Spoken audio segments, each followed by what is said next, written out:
मैं नवीन कुमार आप सभी का स्वागत करता हूं हमारे एनके सर विद्यापीठ यूट्यूब चैनल पर।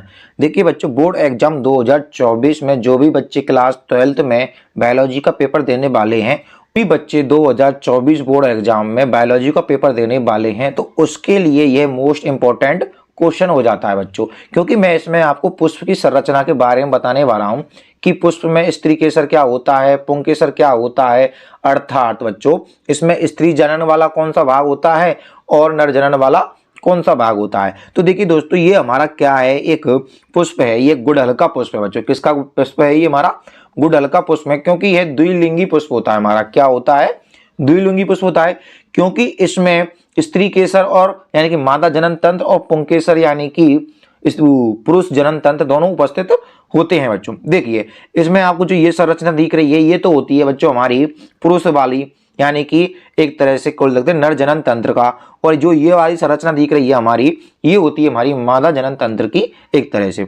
ओके, तो चलिए हम इसके बारे में स्टेप बाय स्टेप पढ़ लेते हैं। पहले मैं आपको बता देता हूं दोस्तों कि जो हमारा ये पुष्प है, इसके भाग कौन कौन से होते हैं। देखिए सबसे पहले आपको ये भाग दिख रहा है, तो ये भाग को बोलते हैं बच्चों हम वर्तिकाग्र। इस इंग्लिश में बोलते हैं स्टिग्मा, हिंदी में बोलते हैं इसको वर्तिकाग्र। और देखिए बच्चों, जो ये बीच में आपकी जो नली दिख रही है, इस स्थान से लेके यहां स्थान तक, इसको वर्तिका। ओके, फिर देखिए ये वाला जो हिस्सा दिख रहा है आपको, ये होता है हमारा अंडाशय। क्या होता है? अंडाशय। इंग्लिश में बोलते हैं इसको ओवरी। ओके बच्चों, और इसके बीच में जो होता है ये मादा जनन अंग यानी कि जायांग होता है। यहाँ पर क्या होता है? ये मादा जनन अंग जायांग, यहाँ पर ही क्या होता है? निषेचन होता है इसका। ठीक है, इस पूरे इन तीनों संरचना को मिलाकर अर्थात वर्तिकाग्र, वर्तिका और अंडाशय को मिलाकर कार्पल बोलते हैं बच्चों। ठीक है ना, किसमें? मादा जनन तंत्र में। ओके, अब देखिए ये आपको हिस्सा दिख रहा होगा, ये बोलते हैं बच्चों हम परागकोश। यानी कि देखो ये तो होता है हमारा परागकोश और ये होता है हमारा पुतंतु,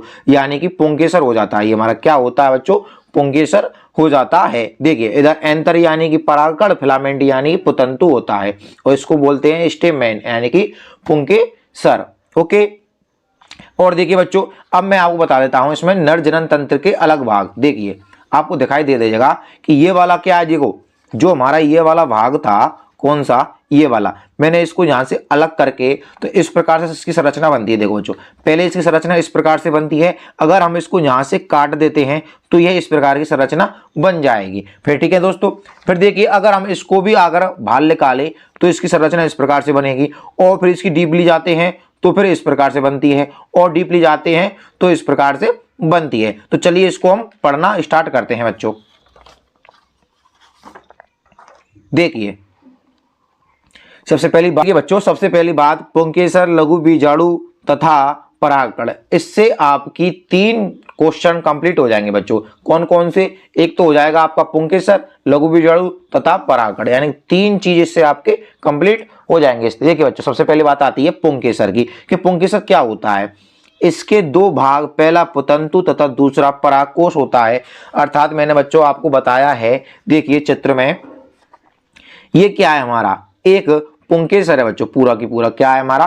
पुंकेसर है। इसके 2 भाग हैं। देखो ये धागेनुमा संरचना अर्थात जो लंबा भाग दिखाई दे रहा है, इसको तो बोलते हैं हम बच्चों पुतंतु। क्या बोलते हैं? पुतंतु। ओके, और इसके भाग को बोलते हैं परागकोश। क्या बोलते हैं? परागकोश। अर्थात बच्चों इसी के अंदर ही हमारे क्या बनते हैं? परागकण बनते हैं। ओके, तो आपको समझ में आ गई होगी। अर्थात पुंकेसर, इसके 2 भाग, पहला पुतंतु तथा दूसरा भाग परागकोश होते हैं, जैसा कि आपको चित्र में दिखाई दे रहा है। पहला भाग क्या हो गया? पुतंतु और परागकोश। अगर पेपर में आता है तो बच्चों आपको इसी प्रकार से इसको बनाना पड़ेगा। ठीक है ना, अगर पुंकेसर के बारे में पूछे तो इस प्रकार से बनाना होगा। और फिर इसके बाद देखिए बच्चों, पुतंतु यह लंबी धागे नुमा व बंधे संरचना होती है। देखिए जैसा कि आपको दिख रहा है ना कि ये धागे नुमा दिख रही है, वो बंध है, इससे जुड़ी हुई है।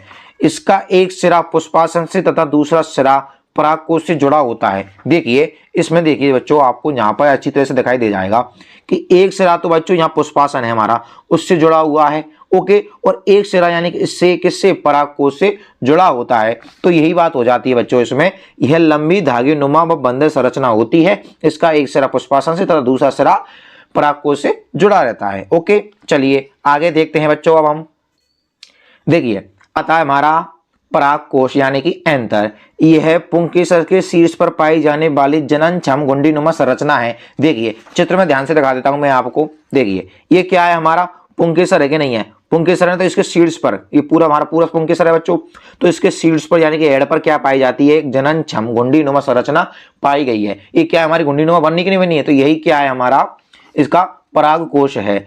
एक प्रारूपी पुष्पीय परागकोश में 2 पालियां होती हैं बच्चों। देखिए इसके अंदर आपको दिखाई दे रहा होगा, एक पाली तो ये हो जाती है, दूसरी पाली ये हो जाती है, यानी कि 2 पालियां इसके अंदर बन रही होती हैं, ठीक है ना, जो एक दूसरे से संयोजी ऊतक से जुड़ी रहती हैं। देखिए ये किसके द्वारा जुड़ी रहती हैं बच्चों, ये एक दूसरे से संयोजी ऊतक के द्वारा जुड़ी रहती हैं। अर्थात बच्चों आप मान लीजिए कि यहाँ पर एक संयोजी ऊतक जुड़ा हुआ होता है बच्चों। ओके, कहाँ पर, इस स्थान पर संयोजी ऊतक जुड़ा होता है, जो इसके द्वारा चिपकी रहती है ना। जैसे कि आपने आकोटा का वृक्ष देखा होगा बच्चों आपने, जिसके महादेव बाबा धतूरा चढ़ाते हैं, तो उसके एक आकोटा होता है, तो उसमें भी इसकी संरचना सेम इसी प्रकार से होती है। अगर उम्मीद होगा तो बच्चों मैं आपके लिए नेक्स्ट वीडियो में प्रैक्टिकल के द्वारा ही समझाऊंगा। ओके, अब देखिए आगे,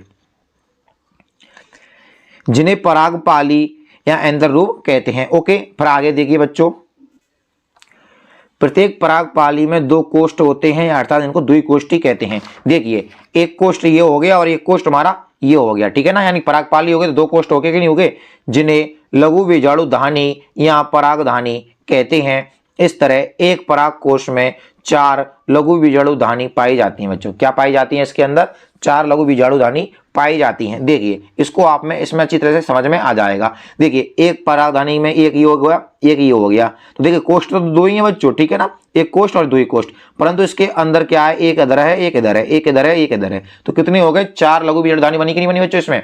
तो देखिए इस तरह एक परागकोश में 4 लघु बीजाणुधानी पाई जाती हैं। ये लघु बीजाणुधानी विकसित होकर परागपुटी बन जाती हैं, जो पराग कणों से भरी रहती हैं। अर्थात बच्चों देखिए चित्र में, जब ये विकसित हो जाती है पूरी तरह से, तो इसके अंदर परागकोश बन जाते हैं, यानी पराग पुटी बन जाती है, तो इसके अंदर क्या बनी हुई है हमारे बच्चों, ये परागकण हैं, ठीक है ना। ये देखिए जब ये फूटती है तो ये इससे बाहर निकल जाती है, इसके अंदर भी बहुत सारे परागकण बने होते हैं, ये बंद है और ये हमारी फूट रही है, तब ये फूट जाएगी यानी फट जाती है, तो इसके अंदर से ये बाहर निकल जाते हैं बच्चों। इसी तरीके से आपको बच्चों चित्र भी बनाना पड़ेगा। देखो ये बनाना पड़ेगा और ये भी आपको बनाना पड़ेगा एग्जाम में अगर पूछा जाता है तो, पुंकेसर के बारे में, परागकण के बारे में। ओके, फिर देखिए बच्चों आगे, प्राय एक अनुलंब खांच कोष्ठों को अलग करते हुए लंबवत गुजरता है, जिसमें 4 परागधानी बन जाती हैं बच्चों, ठीक है ना। क्या बनता है, प्राय अनुलंब, देखिए ये बनना है ना कि अनुलंब एक तरह से जो गुजर जाएगा तो 4 बन जाती है, क्योंकि इसी प्रकार इधर से गुजरेगा, इधर प्रकार इधर से भी गुजर जाएगा, तो कितने हो जाते हैं, 4 बन जाते हैं। अब इससे आगे देखते हैं बच्चों। देखिए बच्चों, मालवेसी कुल अर्थात जो भी मालवेसी कुल के जो हमारे पौधे होते हैं, जैसे भिंडी कपास होती है, में 1 पाली पाई जाती है। अर्थात बच्चों और जितने भी कुल होंगे उनमें तो 2 पाली पाई जाएंगी, परंतु मालवेसी कुल के जो पौधे होते हैं उनमें केवल, जैसे कि भिंडी कपास में 1 पाली पाई जाती है। अतः परागकोशों में 2 लघु बीजाणुधानी बनती है। अर्थात 1 पाली पाई जाएगी तो 2 लघु बीजाणुधानी और 2 पाली पाई जाएंगी तो 4 लघु बीजाणुधानी बनती हैं। पुंकेसरों की संख्या व लंबाई भी बच्चों, अर्थात कोई भी पुष्प होता है वह अलग अलग जाति के पुष्पों में अलग अलग प्रकार से उसकी संरचना होती है, उसकी संख्या होती है, उसकी लंबाई होती है, तो भिन्न भिन्न होती है, जातियों में भिन्न भिन्न होती है, तथा परागकोश का जुड़ाव व आकार भी क्या होता है, भिन्न भिन्न होता है। भाई इनकी संख्या भी अलग होगी, इनकी लंबाई भी अलग होगी, इनकी जातियों में भिन्न भिन्न प्रकार से होती है। अब आगे देखिए बच्चों, अब देखिए बच्चों लघु बीजाणुधानी की संरचना। देखिए ये हमारा क्या है, परागकोश है बच्चों, ठीक है ना, ये परागकोश है। इसको आपको जो ये तरीका से संरचना दिखाई दे रही है यही होती है हमारी लघु बीजाणुधानी। अब बच्चों मैंने क्या किया है, परागकोश से भी इसको अलग करके एक स्पष्ट रूप से इसकी संरचना बनाई है। देखिए ये आपकी एक संरचना बनती है, फिर दूसरी संरचना बनती है और ये थर्ड संरचना बन जाती है। ओके, अर्थात ये क्या हो जाती है, एक तरह से देखो इस प्रकार से संरचना है, इसको मैंने अलग किया, ये इस प्रकार से बन गई, और ये इसको मैंने अलग किया तो इस प्रकार से बन जाती है। तो चलिए दोस्तों इसको हम पढ़ना प्रारंभ करते हैं। देखिए परागकोश एक चतुष्क कोणीय संरचना है जिसके चारों कोनों पर लघु बीजाणुधानी होती है, जो प्रत्येक पाली में 2 होती हैं बच्चों, ठीक है ना। क्या होती हैं भाई, जैसे कि मैंने आपको बताया ना, परागकोश था हमारा, तो उसके चारों कोनों पर क्या है हमारी लघु बीजाणुधानी है, ठीक है ना, और परागकोश में क्या हो गई, ये 4 हो जाती हैं। लघु बीजाणु धानी के अनुप्रस्थ काष्ठ यानी टीएस में गोल या वृत्ताकार दिखाई देती हैं। देखिए ये क्या है, हमारी अनुप्रस्थ काष्ठ है या टीएस काष्ठ बोलते हैं बच्चों इसको। तो इसमें ये गोल या वृत्ताकार दिखाई दे रही है कि नहीं दे रही है, देखो इसके अंदर, ठीक है ना। इसकी इस बाह्य संरचना होती है जिसको, ठीक है, हम आगे और पढ़ेंगे। देखिए इसके मुख्य दो भाग होते हैं, परागधानी भित्ति तथा बीजाणुजन ऊतक होते हैं, ठीक है ना। अब देखिए बीजाणुजन ऊतक, तो इसके अंदर क्या पाया जाता है, बीजाणुजन ऊतक पाया जाता है और परागधानी भित्ति यानी कि जो हमारी बाह्य संरचना होती है, ये तीन, ये क्या हमारी भित्ति है और ये लघु बीजाणु जनन ऊतक होता है हमारा, ठीक है ना। अब देखिए आगे पढ़ते हैं। देखिए सबसे पहले पढ़ते हैं हम परागधानी भित्ति अर्थात जिसको हम बोलते हैं बाह्य त्वचा। देखिए बच्चों चित्र में आपको अच्छी तरह से दिखाई दे रहा होगा, ये क्या है, हमारी बाह्य त्वचा होती है यानी परागधानी भित्ति होती है बच्चों। देखा दीवार, भित्ति को बोलते हैं बच्चों दीवार। तो ये तीन स्तरों से बनी होती है, देखो टेपिटम, संयोजी ऊतक, तो ये हो जाता है, बाह्य त्वचा हो जाती है, अंतःस्थितियम हो जाती है और मध्य परत हो जाती है। तो चलिए एक एक के बारे में हम पढ़ते हैं। देखिए इसमें 4 परतें होती हैं बच्चों, आपको मैंने बता दिया। इसके अंदर कितनी परतें होती हैं, हमारी 4 परतें होती हैं। एक तो होती है एपिडर्मिस, यह परागकोश में सबसे भारी परत होती है, यह परत है जिसका कार्य सुरक्षा करना होता है। देखिए एपिडर्मिस यानी कि बाह्य त्वचा, बाह्य त्वचा को क्या बोलते हैं बच्चों, हम एपिडर्मिस ही बोलते हैं, ठीक है ना। तो सबसे जो बाह्य त्वचा दिख रही है आपको, इसी को बोलते हैं एपिडर्मिस। इसका क्या क्या कार्य होता है कि जो भारी आघात होते हैं, जो भारी दुश्मन होते हैं इसके, उससे इसकी सुरक्षा के करने का ये कार्य करती है बच्चों। फिर देखिए हमारी नेक्स्ट है नंबर 2 एंडोथीसियम या अंतःस्तर या अंतस्थीसियम। देखिए आपको भी दिखाई दे जाएगा इसके अंदर की वाली परत, ये वाली दिख रही है ना, क्या इसको बोलते हैं अंतःथीसियम बच्चों, ठीक है ना। देखिए यह एपिडर्मिस के नीचे स्थित एक स्थलीय परत है बच्चों। क्या है, एक स्थलीय परत है, किसके नीचे पाई जाती है, ये एपिडर्मिस के नीचे पाई जाती है। पेपर में पूछ सकते हैं कि एपिडर्मिस के नीचे कौन सी परत पाई जाती है, तो आपको आंसर होगा एंडोथीसियम। देखिए इनकी कोशिकाओं की संरचना, ठीक है ना बच्चों, जो इनकी कोशिकाओं की जो आंतरिक भित्ति होती है यानी अंदर की जो दीवार होती है, वह अल्फा सेलुलोज की रेशेदार पट्टियों द्वारा पाई जाती है या पट्टियों द्वारा बनी होती है बच्चों, ठीक है ना। अर्थात आपसे पूछ सकते हैं एग्जाम में कि एंडोथीसियम किसकी कोशिकाओं की, यानी एंडोथीसियम की आंतरिक भित्ति किसकी कोशिकाओं से बनी होती है, तो आपका आंसर होगा अल्फा सेलुलोज की, ठीक है बच्चों।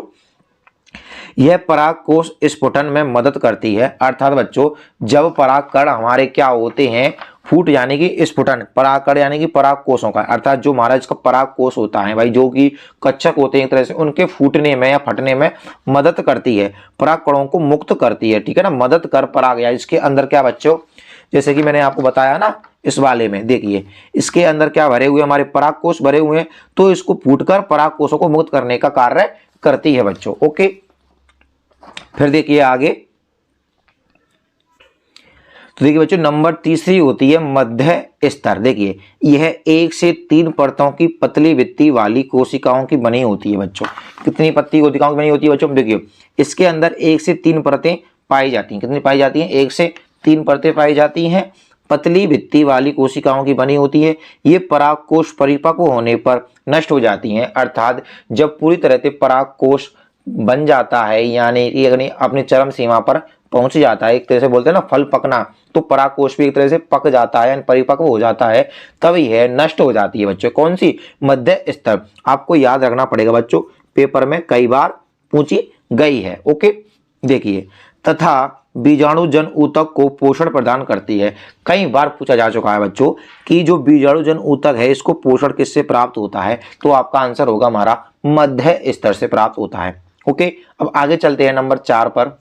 देखिए टेपिटम स्तर, यह सबसे भीतरी परत होती है, इसकी कोशिका बड़ी, लंबी, बहुकेंद्रकीय, सघन जीव द्रव्य युक्त होती है। ये अंतःसूत्री विभाजन व अंतः बहुगुणन द्वारा बहुगुणित हो जाती हैं, अर्थात इसके अंदर क्या होता है बच्चों, सब अंतःसूत्री विभाजन होगा और अंतः बहुगुणन भी हो जाएगा, जिसके कारण क्या हो जाता है, इनकी संख्याओं में वृद्धि हो जाती है। देखिए उसमें दिखाई दे रहा है कि टेपिटम हमारी सबसे अंदर की परत होती है बच्चों। ओके, अब आगे देखते हैं।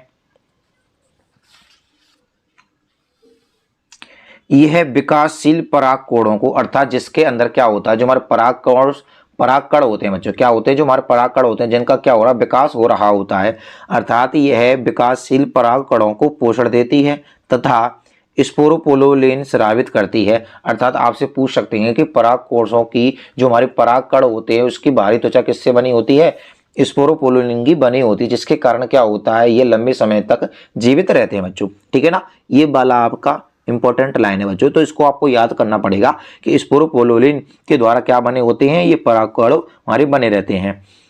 पोलिन टिक व कैलोज एंजाइम स्रावित करती हैं, अर्थात आपसे पूछ सकते हैं कि स्पोरोपोलिन किस प्रकार का एंजाइम स्रावित करते हैं। पोलिन टिक व कैलोज एंजाइम स्रावित करते हैं। अब आगे देखिए बच्चों, लघु बीजाणु जनन। देखिए लघु बीजाणु जन ऊतक के बारे में पढ़ते हैं हम। ये अपरिपक्व परागकोश में बच्चों, ठीक है ना, यानी कि जब उसका परागकोश का क्या नहीं होता है, परिपक्व नहीं होता है, अपरिपक्व परागकोश में लघु बीजाणु धानी के केंद्र में स्थित होते हैं। जैसा कि आपको चित्र में दिखाई दे रहा है, ये हमारी अपरिपक्व है, इसके ये केंद्र में उपस्थित हो रहा है। ठीक है ना, कौन, बीजाणु जन ऊतक। देखिए ये केंद्र के अंदर उपस्थित हो के नहीं है, मैंने आपको दिखा दिया ना आपको केंद्र में स्थित होता है। परागकोश की भित्ति द्वारा घिरी कोशिकाओं के समूह को बीजाणु जन ऊतक कहते हैं। ये कोशिकाएं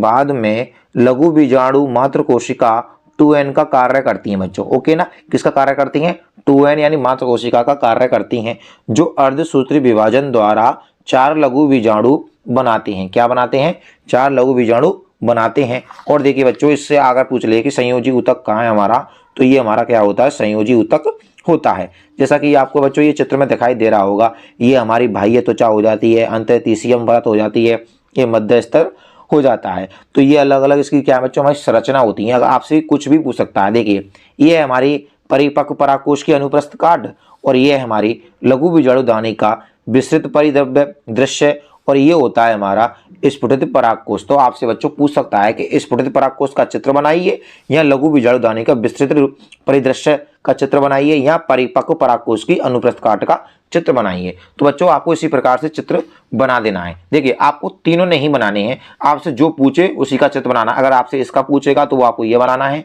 और अगर आपसे इसका पूछना है तो आपको ये बनाना है, और अगर आपसे इसका पूछे तभी ये बनाना है। परंतु बच्चों हमारे जो ये 2 क्वेश्चन हैं आपके इसमें कि ये वाला और ये वाला, तो आपको अवश्य ही बनाना चाहिए, क्योंकि इससे क्या होगा कि एग्जामिनर को अच्छा इंप्रेशन जाएगा बच्चों। इसमें आपको टाइम वेस्ट नहीं करना है बच्चों, इस प्रकार से आपको नहीं बनाना है। ओके, क्योंकि ये तो मैं केवल आपके समझाने के लिए ही बताया था बच्चों। ओके, अब देखिए मैंने आपके लिए इतनी मेहनत की है बच्चों, देखिए इसको नोट्स बनाए हैं, डायग्राम भी बनाए हैं, फिर आपके लिए वीडियो बनाई है, फिर इसकी एडिटिंग होगी बच्चों, फिर क्या होगा इसको अपलोड करने में भी टाइम जाता है। तो बच्चों हमारा कुछ टाइम वेस्ट होता है, मतलब एक वीडियो बनाने में बच्चों कम से कम हमारे 1.5 से 3 घंटे खत्म हो जाते हैं बच्चों। तो प्लीज़ बच्चों हमारी मेहनत के लिए एक लाइक, एक सब्सक्राइब और कुछ नहीं मांगता हूँ बच्चों मैं आपसे, हो सके तो अपने दोस्तों के इसके साथ शेयर अवश्य कर देना। धन्यवाद बच्चों।